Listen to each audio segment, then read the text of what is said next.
យើងមើលទីលានណាទីលានបេតុង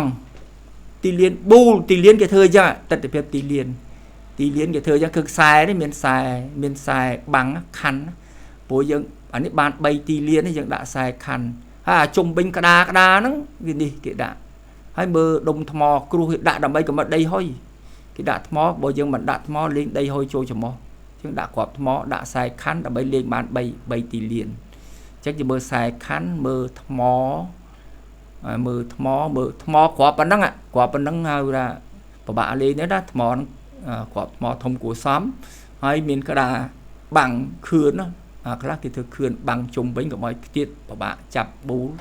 ទាំងទស្សនវិជ្ជាទីលានគឺយ៉ាងឲ្យដាក់ពិន្ទុតារាងពិន្ទុ13គេដាក់ពិន្ទុមាន A មាន B យើងបាន3ពិន្ទុយើងដាក់3ទៅបើយើងដាក់បាន4ដាក់ពិន្ទុអ្នកណា13ដល់មុនអានឹងឈ្នះអញ្ចឹងត្រូវមានតារាងពិន្ទុ